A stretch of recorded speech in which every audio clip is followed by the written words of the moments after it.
Il est 7h12, 35 degrés, 37 degrés.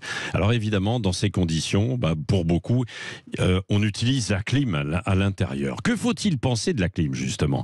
Ce n'est pas dans notre culture en France, et ça ne risque pas de le devenir, car elle a plutôt mauvaise presse dans le cadre du débat sur le réchauffement climatique. Nous sommes avec François-Marie Bréon, qui est chercheur physicien, climatologue. Rebonjour à vous. Bonjour. Alors, est-ce que c'est justifié est-ce qu'il faut l'utiliser, en fait, la climatisation ? Parce que je le disais tout à l'heure, il y a certains politiques qui disent qu'il faudrait l'interdire, même, il faudrait aller jusqu'à l'interdire chez les particuliers.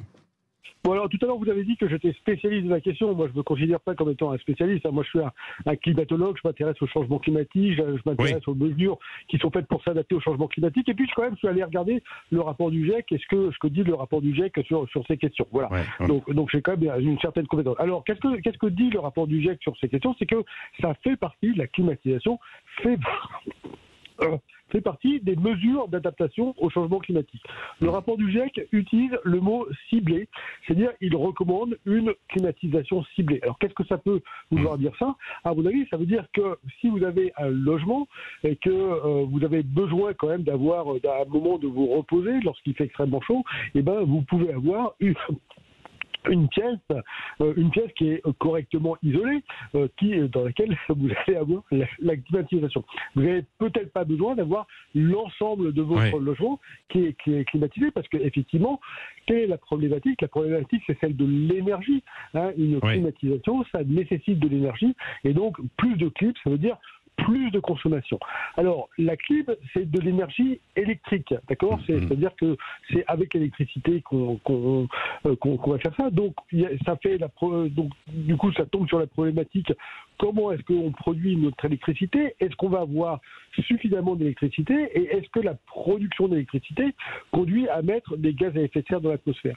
Donc, en fait, on retombe dans l'ensemble, finalement, l'intégralité de la limitation du changement climatique, qui est, on va avoir besoin d'énergie, on peut essayer de limiter notre consommation d'énergie, mais on va en avoir besoin, et donc il faut avoir de l'électricité peu carbonée, donc il faut développer les énergies renouvelables, et il faut développer le nucléaire.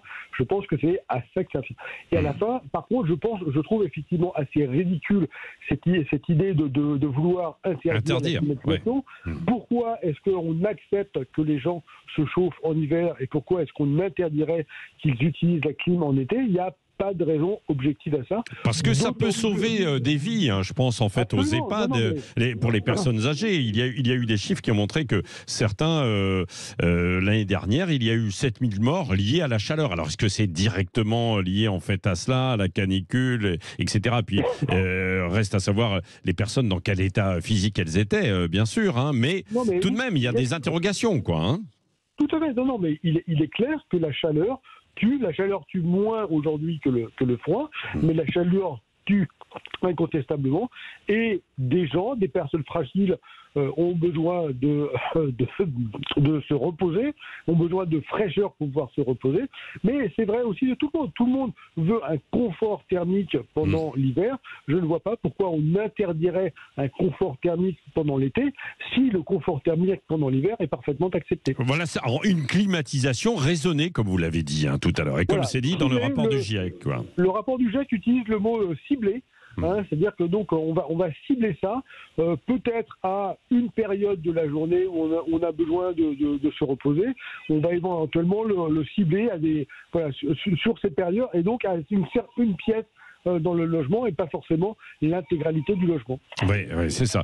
J'ai vu quand même que la clim émet à l'échelle mondiale plus d'1 milliard de tonnes de CO2 par an, parce que ça rejette quand même du CO2. En fait, la clim elle-même ne rejette pas de CO2. La clim a besoin d'électricité pour fonctionner, et pour fabriquer cette électricité, aujourd'hui, on utilise encore beaucoup de charbon. En fait, ensuite, ça dépend beaucoup des pays.